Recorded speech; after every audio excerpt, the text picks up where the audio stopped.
Hello, my tech fellows. I'm your host Rahim, and you're watching the Everyday Talk on YouTube. And today, after a long time and a lot of talks about iPad on the channel, we are going to be talking about the MacBook.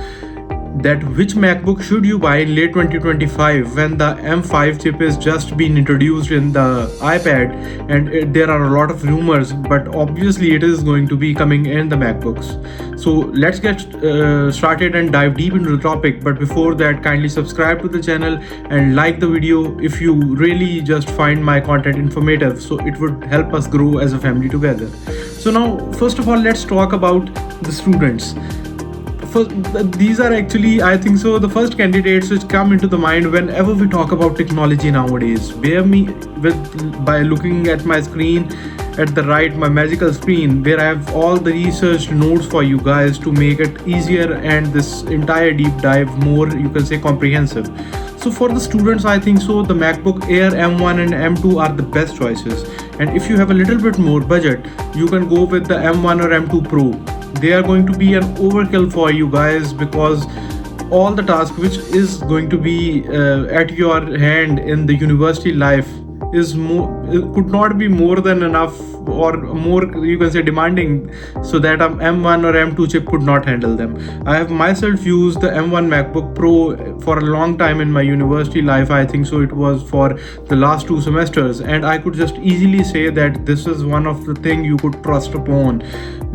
It is lightweight, it is easy to carry. Either it is MacBook Air M1 or even the MacBook Pro M1 and M2. All of them have the same design. The Airs have the same M1 and M2. The Pros have the same M1 and M2. And all of these 4 laptops are very easy to carry. Now you have to buy, depending on your budget. M1 is also good. M2 is also, you can say, a very little jump in the performance, but it is not significant. So if you want to save money, go with the M1. Now let's talk about the creators, the real power users. Now here is the point when the pro chips come in. So if we are talking about the MacBooks, the portable ones, obviously the M3 Pro and M4 Pro are the only options to go. You are any kind of creator, you are doing video editing, you are music producing, you are editing stuff, you are editing pictures, you are coding or anything like that, these chips are never going to disappoint you. Even these pro level chips are being introduced in the Mac Studio, which is one of the most powerful little compact computer. So when they are put into the laptop like form factor, your MacBook, which is easy to carry, it had an all day battery life and all those perks, I think so it is going to be a great package for you guys. If you are running Final Cut, you are running Logic Pro, Logic, or if you are running Xcode, anything is going to work amazingly on these devices with the chips, these 2 chips in them. And then when we talk about color grading, color coding, and all these stuff related to the picture editing, image editing, and the video editing, it is going to be of your surprise that there is a mini LED display in these newer models of the MacBook, which just came into this Pro zone. The chipsets with the Pro models, the M3 Pro and M4 Pro, these have a great display, so they are going to be helping you a lot with the color calibration. And even if you do not have a very latest and the greatest screen available with you guys, like the Apple's Studio Display or Apple's Pro Display XDR, you could just do that on your iPad or your MacBook screen. So this is for the I think so, a basic guide for the creators. And then talking about the professionals, the business choice. Actually, I'm also running my hardware business nowadays, and my choice once again here is a laptop which is stable, which is, I think so, reliable, which have a good battery life. And in that case, the M1 and M2 MacBook Pros are my only choice of, you can say, this business and dealings and all the stuff like that. All the things like stability, performance, build quality, all of them are there in these little handy, you can say, laptops. You can see how slim it is. It is the MacBook Pro M2, and you could see it is just like a lot thinner, a lot slimmer profile, and you can say form factor than any of the Windows laptop with such a power. And then it could easily be paired with my iPhone, my iPad, with the newer Mac OS 26. It is also very much easy to connect it with my iPhone and get all the notifications, all the live activities, all the feed activities, all the notifications directly on my Mac from my iPhone. So it is a, you can say, a little less hassle. I can just easily use my phone's WhatsApp on my Mac. So there are a lot of such things. You could dive deep into it and explore all that on your own, but that is all for the professional ones. Now for the developers, I think so the developers all around the world just love the MacBook, because there is no other laptop which is made just solely for the productivity purpose other than MacBook. There are a lot of window options available nowadays. They are much powerful and, you can say, very capable, but once again the core, you can say, part of productivity is just when you buy a MacBook, it just makes you feel motivated in some form. I don't know how, but I have felt that way, and I'm sure a lot of you have also. So mention that in the comments if that is the case, and also subscribe to the channel if you are enjoying the video so far. Give it a thumbs up, as the algorithm really likes that, and it would help us grow as a family together.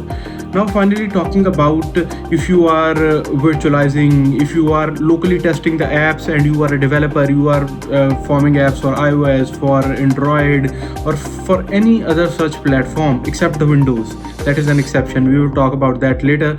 But if you are developing any of such code, you can say code or apps for these platforms except the Windows, you could just run that easily and even locally on the Mac OS system. There are a lot of softwares available. There is dual boot Linux available. You can even run Docker on the MacBook. There are a lot of open options. If you are a developer, you could just easily go with the Mac until or unless you are developing any software for the Windows. You have to get the Windows laptop specifically to develop such software, because obviously these are both top contenders, top competitors. So how could you just develop an app for one device on the other? So that is all for the developers part. It is just a rundown review. If you want the detailed review on any of these topics, any of these subtopics, you could just mention that in the comments and we will bring that video. But now let's talk about for the average user, the day-to-day users, you and me, the users who are not professionals. I am currently not editing my videos on my MacBook. So how I'm using it and which MacBook is good for me. So for such kind of users, you could just easily rely on the M1 MacBook Air or the M1 MacBook Pro. These are going to be more than enough for you watching Netflix, for watching YouTube, for light video editing. Even you can say 4K video editing is still handled very well on such devices. And then I think so for average user, these machines still are very fast, they are quiet, they are efficient. I am not sure that my M2 MacBook Pro had ever run on its fan, even when I'm just testing some very, you can say, crucial and very high 4K or even 8K streams of video on this device. I am editing them, I am rendering them. I have never seen the fan run. I think so it is just made for the show purpose, but once again it is there when you need it, but once again it is going to be quiet for most of the time. And now the most crucial part, I just want to talk about that who should not buy the MacBook. So once again, the people who have to run specific window based apps, they should not go with the MacBook. And then once again, the people who are hardcore gamers just stay away from the MacBook. You are never going to like it, even though there are some playable titles available. They are very expensive, like the Resident Evil Village and the Cyberpunk, but once again you are not going to like it. You are not going to like the graphics. There is not that topest and great, you can say the greatest and the most, you can say, latest graphics available. Most highest graphic settings are not even just enabled on the Mac yet. But once again, if you want, you are you can say a casual gamer, you could just rely upon that, and if you are willing to pay for the higher end and AA titles of the games. But once again, if you are hardcore gamer, just stay away from this. And then if you are on a tighter budget, the MacBooks are obviously on the expensive sides of the laptops.